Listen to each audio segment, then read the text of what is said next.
tomamos el estudio del libro de Santiago, que primero que nada debemos clarificar quién es y cuál es su origen. La tradición lo identifica como Jacobo, hermano de Jesucristo. Durante su ministerio en esta tierra, el ministerio de Cristo por supuesto, nos encontramos con un Cristo que encontró cierta reticencia de parte de sus hermanos respecto a su ministerio en sí. En otras palabras, sus hermanos carnales no creyeron en él. Y parece más o menos humanamente lógico, ya que incluso hoy en la actualidad es difícil aceptar ciertas maravillas del cristianismo y arrogarse una divinidad futura y heredada. Más aún que su hermano mayor se arrogase nada menos que la maravillosa verdad de ser hijo del Dios vivo, y más aún ser él en sí mismo el Dios del Antiguo Testamento. Piensen ustedes que a esos hermanos habría que haberles explicado muchas cosas, como siempre se relaciona el poder en esta tierra, la jerarquía en esta tierra, la supremacía en esta tierra, con una relación de poder, riqueza, fortuna e intelecto, prefabricado, aprendido, enseñado, inculcado. Por lo que piensen ustedes que existía en cierto modo, entre comillas, un menosprecio natural de aquellos hermanos menores de Cristo, por la pobreza en la que vivían, por el sector social en que les correspondió estar, en un pueblo menospreciado, pequeño, perdido prácticamente, ya que ellos por años, el pueblo de Israel junto con la creencia popular, habían manejado la venida de un Mesías en gloria y majestad, con poderes como para incluso terminar cualquier sistema de gobierno esclavizante, como lo era en aquella época el Imperio Romano. En resumen, insisto, los hermanos de Cristo no creían en él, y dentro de ellos estaba Santiago. Esto, sin embargo, cambió después, por supuesto, con la muerte de Cristo, y me imagino que solo en la resurrección Santiago cambió de opinión, ya que el mismo Pablo da testimonio que Cristo se le apareció después de su resurrección. Y esto obviamente sí que cambia las cosas. Esto obviamente sí que pone en otro contexto la situación. Me imagino que por asistir a María, la madre, estos hermanos, como una forma de cuidarla y protegerla, acompañaban en esos peregrinajes que hacía María para estar cerca de Jesús. Y ellos, quizás en una forma indiferente, escuchaban, pero no asimilaban las enseñanzas de Jesús. Y obviamente al morir y resucitar ya la cosa toma otro sentido. Y ese es el momento de la conversión de Santiago, a tal extremo que él ya está junto con los apóstoles, ya en el aposento para esperar Pentecostés, y es él junto con los discípulos, junto con los apóstoles, que despiden a Jesucristo en su ascensión, por lo que ahí sí que su fe se confirmó, porque ya estos son prodigios. Obviamente, por el hecho de ser familiar del Mesías, familiar de Cristo, se convirtió rápidamente en uno de los líderes de la iglesia primitiva. De hecho, él presidía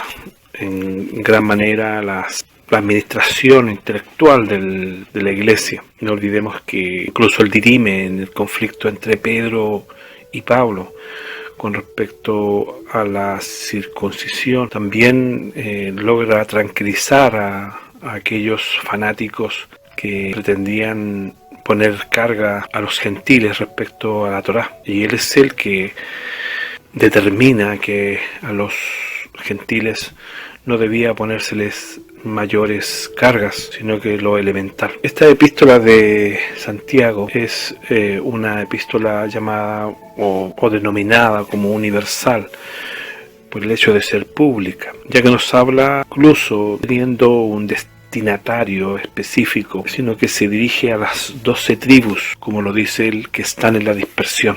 Para que alguien en su salutación ponga esta frase, a las 12 tribus que están en la dispersión, salud, debe haber sido conocedor Y evidentemente lo era, porque me imagino que Cristo, al momento de aparecérsele después de la resurrección, confirmó en él muchos conocimientos. Y era sabido para cualquier judío de la época que habían 10 tribus perdidas. Y nosotros sabemos hoy día que Cristo sabía dónde estaban. Y esto mismo nos confirma que esto debe haber sido escrito después de la destrucción de Jerusalén, ya que si hubiese sido escrito antes de la destrucción de Jerusalén, diría a las 10 tribus en la dispersión y a las 2 tribus que están en Jerusalén. Pero solo después de la destrucción de Jerusalén a manos de Tito Vespasiano quedaron las 12 tribus en la dispersión. Incluso eso confirma que su muerte fue posterior, ya que los teólogos aún hoy no se ponen de acuerdo a la fecha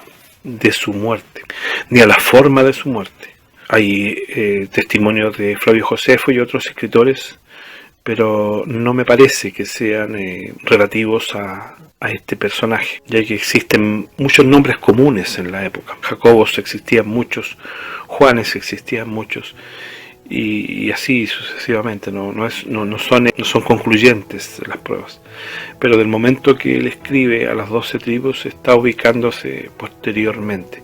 Ahora, de hecho, tampoco conocemos la forma de martirio, la forma en que murió este personaje. Lo que sí podemos tener claro de que, por no decir todos, gran parte de los líderes de la iglesia primitiva fueron martirizados. Ahora, el nombre Santiago es una contracción lingüística del latín, que dice Sanctus Jacobus, que con el tiempo en castellano pasó a ser Jacobo, en inglés es James, también se deriva como Jaime, y en algunos sectores de Francia pasó a ser Yago, incluso hasta la actualidad existe ese nombre Tiago también, porque es una contracción, como decimos, porque es una composición donde a su nombre le pusieron santo en una forma comprimida. Su nombre debería ser Jacobo, James, Jaime, Yago o Tiago, pero se le comprimió en sí mismo el nombre santo. Entonces pasó a ser Santiago, Santiago, pero del origen Jacobo, que es el nombre que tenemos actualmente. No tiene una relación con el otro Santiago, que es apóstol de Jesucristo, que está en los orígenes primitivos de España. No, este es hermano de Jesucristo, y de hecho podemos ver en él mediador entre la facción fanática que luchaba por un cristianismo de legalidad y de Torá, y venía siendo casi una extensión del judaísmo, y por otro lado, ¿no es cierto?, un cristianismo de los gentiles un poco más liberal, con solamente la observación de los 10 mandamientos. Por lo tanto, pasamos a estudiar la epístola de Tiago. Nos encontramos en la próxima ocasión, y que Dios les bendiga.